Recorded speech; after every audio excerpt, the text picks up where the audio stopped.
오늘부터 예수 그리스도의 순환 금요일 날 있었던 이야기, 겟세마네 동산의 기도를 지난 시간에 배웠는데 그 이후부터 어떤 일이 있었는지에 대해서 우리가 한번 알아보도록 하겠습니다. 오늘은 예수 그리스도가 체포되시는 것과 최종 사형 언도 받기까지의 시간표를 거슬러 가면서 우리가 함께 은혜를 나누고자 합니다. 첫 번째, 목요일 날 겟세마네 동산에서 기도하셨잖아요. 그때가 밤 9시부터 한 10시 정도에 예수님께서 기도하실 때 땀방울이 핏방울이 되었고, 그때 이제 검과 뭉치를 가지고 유대 병정들이 잡으러 왔을 때 가룟 유다가 배신하면서 이제 군호를 짰죠. 신호를, 내가 입 맞추는 자가 바로 예수님이니까 그를 잡아라 하는, 그때가 목요일 9시부터 저녁 10시 사이라고 추정을 합니다. 그리고 목요일 10시부터 11시에 그 밤늦게 그 안나스라고 하는 그 대제사장이었던, 지금은 대제사장이 아니라 가야바의 장인이거든요. 그러니까 아마 먼저 원로였던 그 대제사장을 지냈던 안나스에게 가서 먼저 신문을 받으셔요.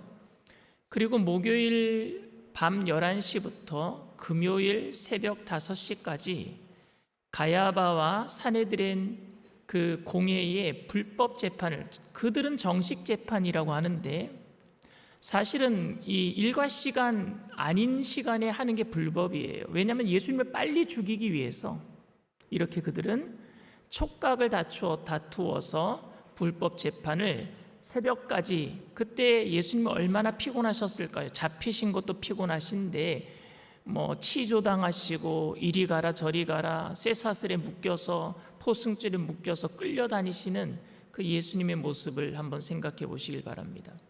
너무 피곤하셨을 것 같아요.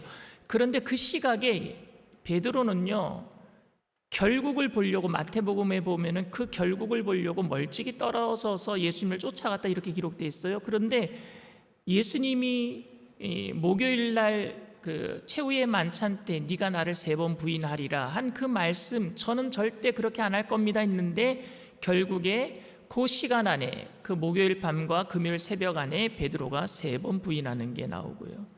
그리고 금요일 날 새벽 5시에 처음으로 빌라도와 대면을 합니다. 첫 재판을 받아요. 그러니까 아침 일찍이 동이 트자마자 유대인들한테는 대제사장이나 종교재판 사내들의 공회에서는요, 뭐가 없느냐면요, 사형을 할 수 있는 권한이 없습니다. 그 사형의 권한은 누구에게 있느냐?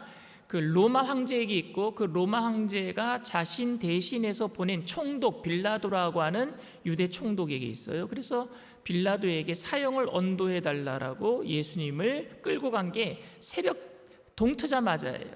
그 새벽 5시에 빌라도의 첫 재판이 있었고, 빌라도는 이 첫 재판 때 아무 죄도 찾지 못하겠다라고 하면서 너희들한테 왕이 있지 않느냐, 유대에도 왕이 있지 않느냐, 헤롯한테 가봐라, 헤롯한테 보내버려요. 근데 헤롯이 아침 7시 정도에 예수님을 만나는데 헤롯은 너무너무 기뻐했습니다. 왜냐하면 예수님의 소문을 많이 들었어요. 기적을 베푼다. 그래서 뭔가 좀 내 앞에서 그냥 광대처럼 기적이라도 좀 베풀 줄 알고 너무 기뻐했는데 예수님이 아무런 기적을 일으키지 아니하시니까 그냥 그 조롱하면서 뭐 왕들이 입는 자색 옷을 입히고 조롱하면서 다시 빌라도에게 돌려보냅니다. 그리고 금요일 날 오전 8시부터 9시 사이에 빌라도가 최종 정치적인 언도적 죄를 찾지 못했지만 성난 군중 그 민심 때문에 어쩔 수 없이 사형 언도를 하면서 십자가에 못 박어라 라고 내어주면서, 그리고 유대 명절에 바라바 굉장히 그 살인한 어떤 그 포악범이 있었는데, 흉악범이 있었는데 한 사람을 풀어주겠다, 예수를 풀어주려고 빌라도는 한 일이었는데 성난 민심들은 바라바를 선택했죠. 그래서 결국에 예수님을 십자가에 못 박아라고 내어주면서 자기는 손을 씻는 장면, 이게 바로 금요일 날 전체에 있었던 이야기고요. 그 이야기에 대해서 오늘 좀 더 상세하게 하나하나 여러분들과 이야기를 나누겠습니다. 첫 번째, 겟세마네 동산에서의 체포인데요, 목요일 밤 9시부터 10시경으로 생각을 합니다. 마태복음 26장 47절에서 50절까지 말씀을 우리 다 함께 읽습니다. 말씀하실 때 12 중에 하나인 유다가 왔는데 대제사장들과 백성의 장로들에게서 파송된 큰 무리가 칼과 몽치를 가지고 그와 함께 하였더라. 예수를 파는 자가 그들에게 군호를 짜 이르되 내가 입맞추는 자가 그이니 그를 잡으라 한지라.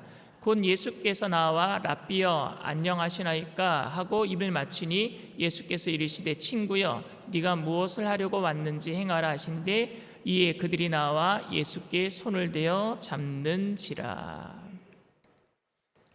유다가 배신하는 장면이죠. 여기서 보니까 군호를 먼저 짰다 그랬는데, 군호라는 게 여러분 그 암호 같은 거예요. 신호. 제 이름이 아니라 그냥 시그널, 이제 신호를 보내면 하라. 군대 가면 여러분 암구호라고 있죠. 암구호 모르세요? 여자분들이 많으셔서 이런 얘기가 있어요. 정문에 보초들이 서 있는데 정문을 통과하려면은요, 아니면은 보초들이 쓰고 있는데 누군가가 오면은요, 검은 실루엣이 보일 거 아니겠습니까? 저녁에 밤이면 검은 실루엣이 보여요. 그러면 그날 암구호가 있어요. 만약에 그날 암구호가 자물쇠, 그러면 저쪽에서 열쇠 이래야 되는 거예요. 총을 들고 있는 사람이 오면 자물쇠, 그러면 그날 암구호가 거기에 대한 대꾸가 열쇠예요. 그런데 어떤 병사가 자물쇠 그러는데 열쇠가 기억이 안 나요. 어떡하지? 열쇠가 기억이 안 나는 거예요. 분명히 외웠는데 열쇠인데 기억나는 게 자기 그 전라도 사투리가 기억나는 거예요. 쇳대 그랬대요. 쇳대. 그러니까 쇳대가 뭐냐고, 원래 열쇠인데 그래서 총으로 빵빵빵빵 쐈어요, 그 사람한테. 그러니까 죽으면서 뭐라 그랬는 줄 아십니까? 쇳대도 긴디. 웃기는 얘기를 안 웃기게 해서 죄송합니다. 이런 게 암구호예요. 그게 군호라는 건 먼저 이렇게 짰다라는 거예요. 내가 예수님께가 입을 맞춘 그 사람이 예수인 줄 알아라. 그런데 이 일을 통해서 우리가 알 수 있는 것은 뭐냐면요, 구속사적 의미로는 바로 구약에서의 그 요셉의 이야기의 성취입니다. 요셉이 형들, 이스라엘 백성들을 구원하기 위해서 먼저 어떻게 해요? 애굽으로 팔려가잖아요. 그런데 애굽으로 팔려갈 때 다른 사람이 팔았어요? 아니요, 형들이 팔았어요. 배신하는 게 바로 가까이 있다는 겁니다. 배신하는 게. 그들을 구원하기 위해서 누가 파는 거예요? 그 가까이 있는 형제들. 나중에 온 인류가 흉년이 들어서 이스라엘 백성들이 애굽으로 들어가서 큰 구원을 이루고 민족을 이루어서 다시 나오게 될 때 그 시발점, 바로 그 이스라엘 백성들 구원할 메시아와 같은 그림자 역할을 누가 했느냐? 요셉이 했어요. 근데 그 요셉을 누가 팔았어요? 형들이 팔았어요. 그 배신이 바로 예수님이 3년 반 동안 함께 공부하고 숙식하고 했던 제자 중에 하나인 가룟 유다가, 그러니까 구속사적 의미로 바로 구약의 예언의 성취를 이야기하고 있습니다. 그리고 여러분, 늘 우리의 가까이 있는 배신, 악, 이런 모든 것들은 다 우리 가까이 있어요. 그러니 여러분, 그런 부분에 대해서 그렇게 크게 마음이 혼란스럽고 걱정이 되고 갈등하더라도 결국에 하나님께서 합력해서 선을 이루실 것을 믿으시길 바랍니다. 이 배신을 통해서, 이 악을 통해서 정말 하나님께서 무슨 일을 이루시는가 보다라는 기대하기를 바랍니다. 지금 당장은 너무 힘들어요. 요셉도 형들에게 배신당해서 팔려갈 때 너무 힘들었을 거예요. 예수님도 인간이셨기 때문에, 참 인간으로 이 땅에 오셨기 때문에 제자 중에 하나가 배신한 것에 대해서 너무너무 힘드셨을 거예요. 그러나 하나님의 영광을 이루기 위해서 묵묵히 참고 견뎌내신 줄 믿습니다. 신학적인 의미로 예정론적 관점에서 하나님의 구원 계획 안에 일어난 필연적인 사건이죠. 유다가 예수님을 판 것은 필연적인 사건이었습니다. 하나님이 온 인류를 구원하시기 위한 그 필연적인 사건이었습니다. 그런데 인간 자유의지와 책임에 대해서는 뭐냐? 선택은 누구의 몫이에요? 인간의 몫이었어요. 유다의 몫이었어요. 그걸 하나님 책임으로 돌릴 수는 없습니다. 필연적인 사건이지만 누군가는 예수님 십자가에 못 박아야 되지만 그 선택은 누가 한 거예요? 유다 자신이 한 겁니다. 그리고 사탄은 그 선택을 하도록 끊임없이 유혹한단 말입니다. 사탄의 역사는 있어요. 사탄이 가룟 유다에게 들어가니. 근데 여러분, 선택은 우리 인간의 몫이고 사탄은 유혹할 수 있지만 억지로 우리를 선택하도록 하지 못합니다. 그렇기 때문에 날마다 여러분, 영적인 싸움은 어디냐? 영적인 싸움은 내 안에서의 혈과 육의 싸움이에요. 사도 바울은 날마다 자기 안에서 영적인 사람과 육의 사람이 싸우는 전쟁터가 자기 마음이라 그랬거든요. 그러니까 여러분들도 늘 싸워서 이겨내게 되기를 바랍니다. 선으로 악을 이기는 거예요. 영의 사람, 성령의 사람은 육의 사람, 육신의 소욕을 이기게 되기를 바랍니다. 그래야지 마귀가 가져다준 유혹을 물리치는 거죠. 그리고 유다가 배신했지만 예수님은 자발적인 순종을 하셔요. 요한복음 18장 4절에서 6절 말씀 우리가 같이 읽습니다. 예수께서 그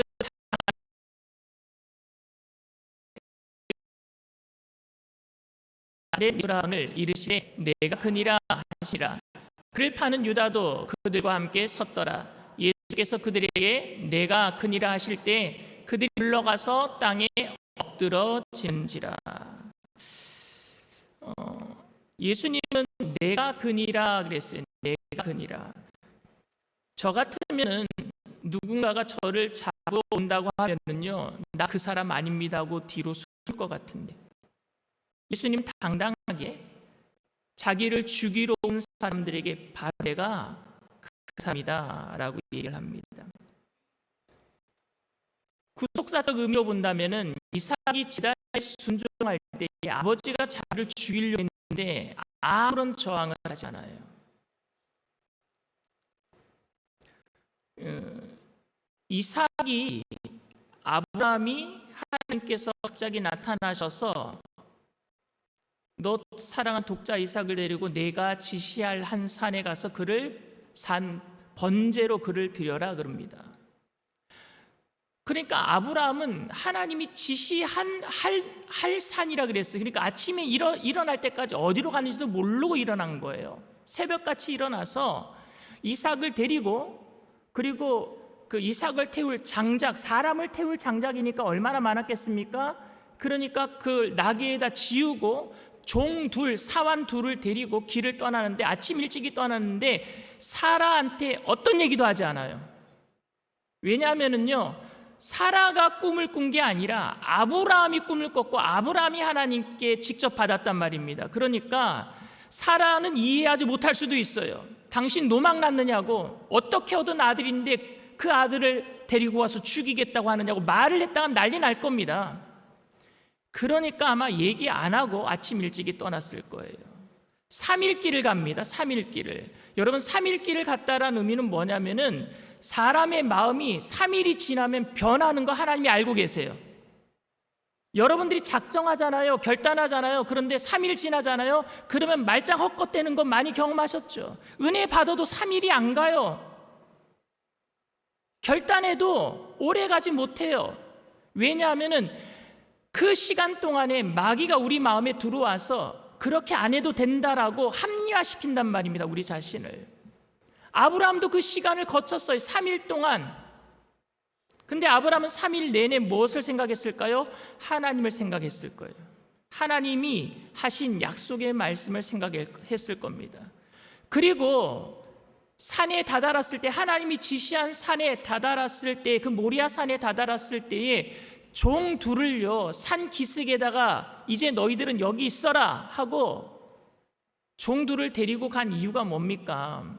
그래도 그 무거운 나무짐을 지고 산 꼭대기에까지 올라가게 하려고 종 둘을 데리고 갔을 텐데, 그 무거운 사람을 태울 만한 그 나무짐을 누구에게 지웁니까? 이삭에게 지워요. 이삭 보고 지라 그럽니다. 왜냐하면 종들도 아브라함이 이삭을 죽일지는 모르고 있어요. 그런데 아브라함이 이삭을 잡을 때 종들이 올라가서 그 장면을 봤다면 그런 하나님을 믿고 싶은 마음이 종들에게 생길까요? 아니요, 안 생길 것 같아요.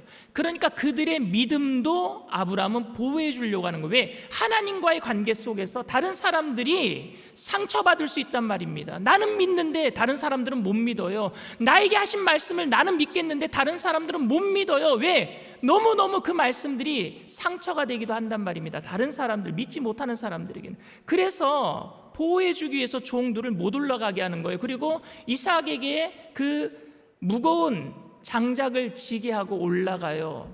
근데 그때 이삭이 이런 얘기를 하죠. 아버지, 재물을 태울 이 장작도 있고 아버지 손에 재물을 죽일 칼도 있고 그리고 이 재물에게 불을 지필 불씨도 있는데 재물이 없네요 라고 합니다. 재물이 없네요. 전공을 찌르는 거예요. 전공을. 저는 그러면은요, 그 자리에서 털썩 제가 주저앉았을 것 같아요. 제가 아브라함이라면. 왜? 다 들켰잖아요. 근데 아브라함이 뭐라 그런 줄 아십니까? 재물은 하나님이 준비하셨을 거야. 아브라함이 거짓말한 걸까요? 저는 그게 하나님의 계시라고 생각합니다. 우리들도 알지 못하는 순간에 우리가 툭 뱉은 말이 거짓말이 아니라 정말 힘들고 어려운 순간에 툭 뱉은 말이 하나님의 위로의 말씀, 하나의 계시의 말씀 그대로 이루어 주실 약속의 말씀이 될 줄 믿습니다. 그러니까 믿음으로 살라는 얘기예요. 믿음으로 살지 않으면 그런 계시를 받을 수도 없어요. 늘 거짓말할 수밖에 없어요. 미봉책으로 눈 가리고 아웅하듯이. 근데 아브라함은 그렇게 하지 않아요. 그런데 올라가서 정말 재물이 있었나요? 아니요, 없었어요. 그리고 그 모리아산 꼭대기에 올라갔을 때 아브라함은 비로소 이삭에게 말을 했을 겁니다. 내가 아까 올라오다가 너한테 한 말이 사실은 그렇게 되기를 원했는데 하나님이 재물을 준비 안 하시고 너를 잡으라고 하셨어. 울면서 얘기했을 거예요. 아버지의 그 말을 들은 아들의 심정은 어땠을까요? 자기를 죽인대요. 그것도 옛날에 무슨 그게 있었나요? 마취하는 게 있었나요? 제가 선교사 때 들어와서 아래 위 이 4개의 이빨을요, 그 사랑니를 다 뽑았어요. 그런데 1년에 들어와서 아래를 먼저 뽑고 그 다음에 위를 2개를 뽑는데 아래 뽑을 적에요. 아래 뽑을 적에 일주일 상간으로 이쪽 하나 뽑고 그 다음에 이제 빨리 미국으로 들어가야 되니까 일주일 상간에 또 이쪽을 뽑는데 의사 선생님은 원래 일주일 상간으로 2개를 못 뽑는데 왜냐하면 충격받는다고 아파서. 근데 저는 좀 빨리 뽑아달라 그랬어요. 그런데 이쪽 할 때는 마취가 잘 돼서 잘 뽑혔는데 일주일 만에 가서 이쪽으로 하는데요, 마취가 안 되는 거예요. 근데 이미 이만한 기구는 이 안에 들어와서 뭐 뻐가닥 하는데 죄송합니다. 진짜 아팠어요. 마취가 안 돼갖고. 그래서 결국에 마취가 안 된 상태로 뽑았어요. 저 독하죠? 근데 엄살도 심해요. 이빨을 뽑는 것도 여러분 마취가 안 되면요 정말 아파요. 너무 아파요.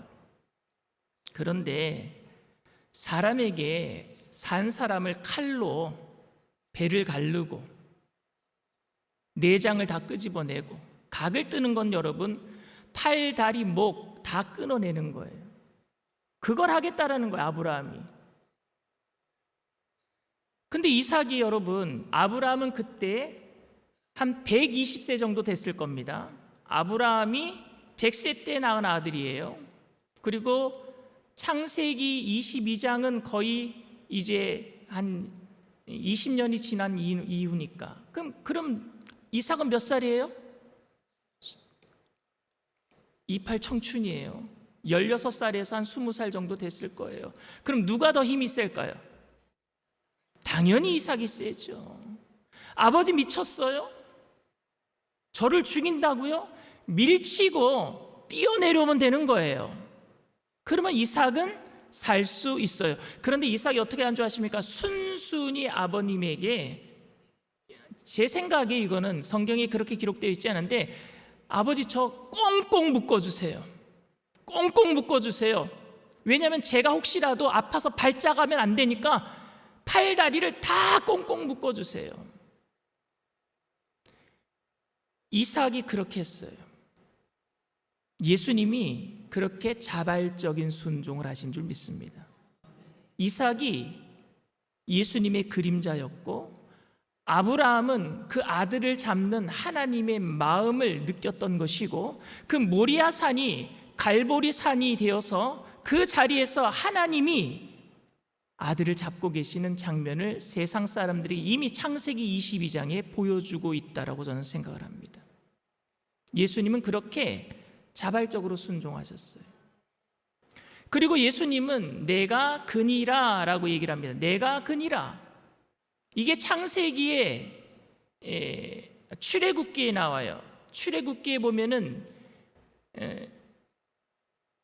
모세가 이런 얘기를 합니다. 하나님, 제가 누구이관데 바로에게 가서 내가 이스라엘 백성들을 데리고 나가겠다고 하겠습니까? 그리고 바로가 네가 누가 보내서 왔느냐고 하면은 누가 보냈다라고 얘기를 할까요? 라고 얘기했을 때 하나님이 그때 처음으로 당신의 이름, 신명이라 그러죠. 하나님의 이름을 얘기하는데, 나는 스스로 있는 자이다. 그게 야훼라고 하는 히브리 언어고, 헬라어로 70인역으로 번역된 헬라어에는 그게 에고 에이미, 제가 지금 적어놨죠. 에고 에이미, 내가 그니라. 영어 성경에는 I am that I am, 내가 그니라. 지금 예수님이 내가 그니라 라고 얘기할 때 무슨 얘기를 하고 계시는 거예요? 내가 하나님이다 라고 얘기하는 거예요. 에고 에이미, 나는 스스로 있는 사람이다, 나는 야훼다 라고 얘기하고 있는 거예요. 근데 나는 스스로 있는 자이다 라고 얘기할 때 나는 스스로 있는 자라는 그 의미가 어떤 의미냐? 하나님은 항상 그 자리에 서 계셨다라는 의미예요. 하나님은 항상 그 자리에 서 계셨다. 우리가 떠났지 하나님은 떠나신 적 없으셔요. 제가 7살 때 안양시장에 가서 엄마를 잊어버린 적이 있어요. 그래서 눈물 흘리면서 엄마를 찾았는데, 아이들은요, 길을 엄마를 잊어먹거나 부모님을 잊어먹으면요 사방팔방 다녀요, 찾으려고. 그런데 엄마도요, 그 아기 잊어먹었다고 사방팔방 찾아다니다간 둘 다 못 만나요. 근데 어머니는요, 저를 잃어버린 장소에 계속 서 계셨어요. 제가 올 줄 알고 결국에 저를 찾으셨어요. 하나님은 늘 언제든지 그 자리에 계시는 분인 줄 믿습니다. 우리 보고 찾아내라고. 하나님은 떠나신 적 없으셔요. 우리를 만나주시기 위해서 늘 그 자리에 계셔요. 그분이 누구냐? 누가복음 15장에 나와 있는 탕자의 비유의 그 아버지예요. 늘 어디에 서 계세요? 아들이 도망가고 떠난 그 동구 바깥에 나와서 어제나 오늘이나 영원토록 거기 서 계시는 거예요. 아들이 언제 올지 늘 보고 계시는 거예요. 결국에 아들이 돌아올 때 상거가 먼데도 달려가서 입 맞추는 줄 믿습니다. 얼마나 감사한 하나님. 그분의 이름이 에고 에이미, 나는 늘 언제든지 그 자리에 서 있었다라는 의미예요. 그 하나님이 우리의 좋으신 하나님 아버지인 줄 믿습니다. 그리고 두 번째로 신학적인 의미로 대속론, 자발적으로 순종적인 희생을 하셨고, 예수님은 인성과 신성의 완전한 연합, 그리스도를 보여주고 있고요. 그리고 주권론, 죽음까지도 주관하시는, 내가 그니라 하니까 손을 댄 거지, 예수님이 손대지 말라고 하면 손댈 수도 없어요. 죽음도 하나님이 허락하셔야지 오는 거예요. 그 죽음도 이기신 예수님이 우리와 함께 계시는 줄 믿습니다. 그런데 그 자발적인 순종을 하고 계시는 예수님을 자기가 인간의 힘으로 돕겠다라는 사람이 있었어요. 그가 누구냐? 바로 베드로예요. 베드로는 검과 몽치를 가지고 나오는 유대 병정들을 향해서 제가 보니까 베드로가 칼을 차고 있었대요. 제가 보니까 이 어부기 때문에 회 뜨는 칼이었던 것 같아요. 그 칼을 가지고 사람을 죽이려고 휘두릅니다. 요한복음 18장 10절에서 11절 말씀 우리 다 같이 읽습니다. 이에 시몬 베드로가 칼을 가졌는데 그것을 빼어 대제사장의 종을 쳐서 오른편 귀를 베어버리니 그 종의 이름은 말고라. 예수께서 베드로더러 이르시되 칼을 칼집에 꽂으라. 아버지께서 주신 잔을 내가 마시지 아니하겠느냐 하시니라. 베드로가 여러분 귀 자르려고 칼 휘둘렀을까요? 죽이려고, 목을 베려고 칼을 휘둘렀을 거예요. 그런데 말고가 잘 피했어요. 싹 피했는데 귀만 잘리게 되었습니다. 성경에 보면은 성격이 급한 사람들 많이 나오는데 그 중에 가장 유명한 성격 급한 사람이 누구냐? 모세. 구약에서는, 신약에서는 베드로, 바울입니다. 성격이 얼마나 급하냐? 모세도 사람을 때려 죽여요. 얼마나 성격이 급한지. 한 방 쳤는데 사람이 죽었어요. 베드로도 성격이 급해요.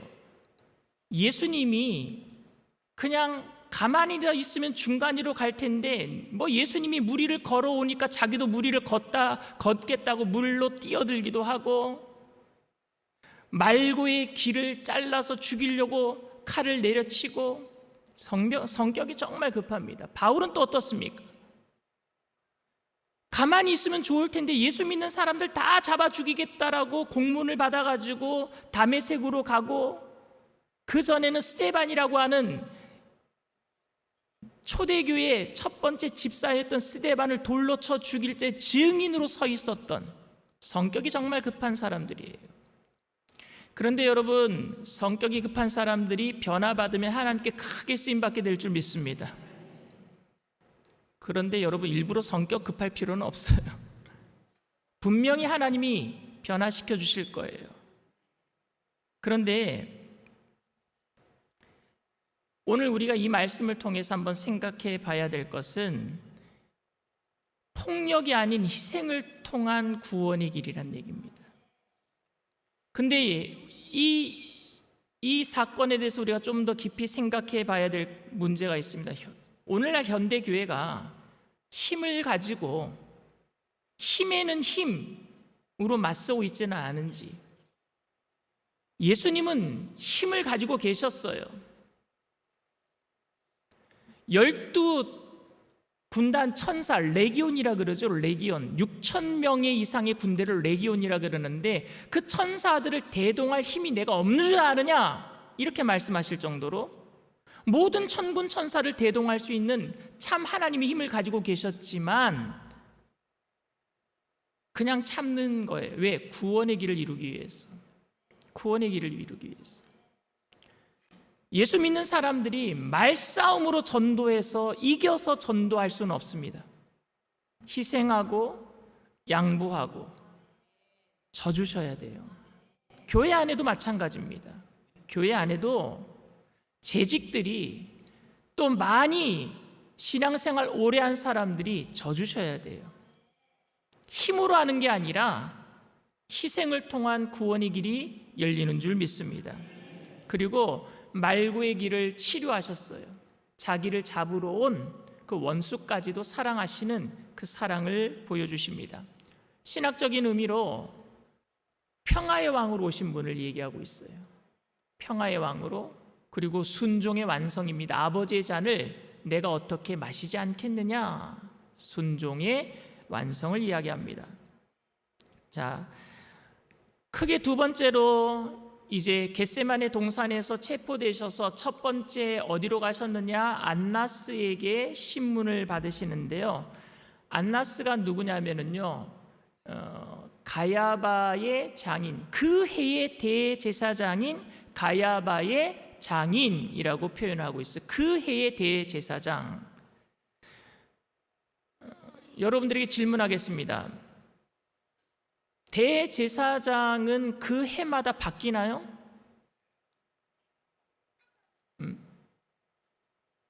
저도 몰라, 여러분도 몰라. 구약에서는 대제사장은 종신직입니다. 종신직이에요. 죽을 때까지요. 근데 신약에 와서 이 대제사장직이 정치와 밀착을 하면서 로마 총독이, 빌라도 총독이 정해주는 사람이 하겠습니다라고 양보한 것 같아요. 왜냐하면 그래야지만 로마로부터 뭔가 얻어낼 수 있는 게 있었기 때문에. 그리고 로마는 지금 유대 나라가, 이스라엘 나라가 무슨 나라예요? 종교 국가란 말입니다. 하나님 유일신을 믿는 종교 국가예요. 그러면 그 나라를 잡으려면 누굴 잡아야 돼요? 대제사장을 잡아야 되는 거예요. 그러면 대제사장을 자기네 마음대로 해임하고 그리고 임명할 수 있는 권한이 있다면 뭐예요? 자기들 멋대로 이스라엘을 주무를 수 있다는 거예요. 이게 맞아 떨어진 거예요. 종신직이었던 대제사장직을 로마에게 내어주고 해마다 로마에서 원하는 사람들이 대제사장이 될 수 있도록 해준 정교 밀착이에요. 부패한 거예요. 종교가 부패한 거예요. 정치적인 도구가 되고 마른 겁니다. 그래서 안나스는 6년부터 15년까지 대제사장을 했고요. 가야바는 18년부터 36년까지 대제사장을 했습니다. 구약의 부패한 제사장직의 절정을 이야기하고 있어요. 레위기의 거룩한 제사장직을 그 제사장직과 대조되고 있습니다. 제도의 부패예요. 거룩해야 할 제사장직이 세속화되고 있어요.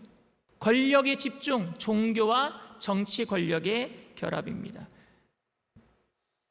카톨릭이 사실은 우리가 구교라고 하는데 초대교회가 로마를 뒤집어 놨어요. 그래서 로마가 313년 콘스탄티노플 황제 때 기독교를 공인합니다.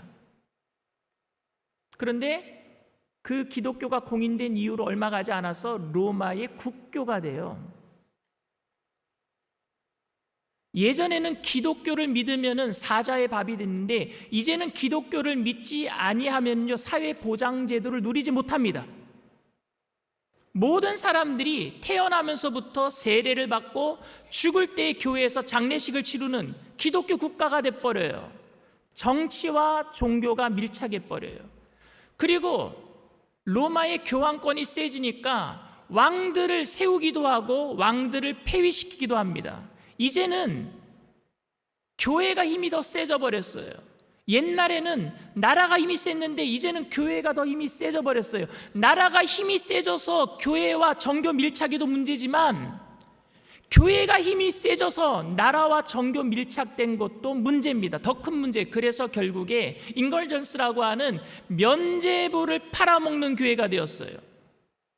너 부모님이 예수 안 믿고 갔어? 연옥에 갔을 거야. 여러분, 연옥은 없어요. 중간 지옥은 없단 말입니다. 그들이 만들어 놓은 상상 속의 지옥이 연옥이에요. 연옥에 갔어. 그런데 지옥으로 불못으로 떨어질 것이냐 아니면 천국으로 갈 것이냐, 너가 헌금 한번 해봐라. 그러면 네가 헌금을 하는 그 순간 연옥에 있는 네 부모님의 영혼이 천국으로 뿅 하고 올라갈 것이다. 이게 면죄부예요. 그래서 교회가 부강해졌습니다. 돈을 많이 벌었어. 거기에 반대한 사람이 누구냐? 마틴 루터예요.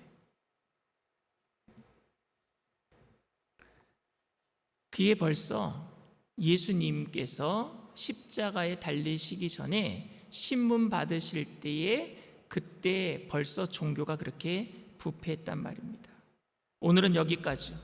계속 길어지니까.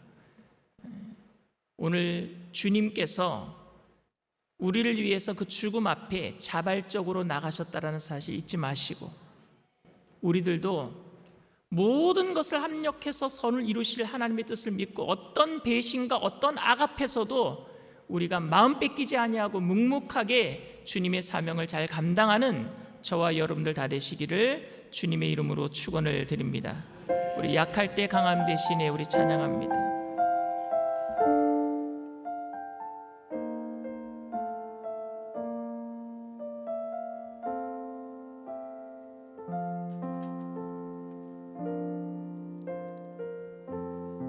약할 때 강함 되시네. 나의 보배가 되신 주 나의 모든 것. 주 안에 있는 보물을 나는 포기할 수 없네. 주 나의 모든 것. 십자가 죄사하셨네. 십자가 죄사하셨네. 주님의 이름 찬양해. 주 나의 모든 것. 쓰러진 나를 세우고 나의 빈잔을 채우네. 주 나의 모든 것. 예수 어린 양, 예수 어린 양, 존귀한 이름. 예수 어린 양, 존귀한 이름. 십자가 죄사하셨네. 십자가 죄사하셨네. 주님의 이름 찬양해.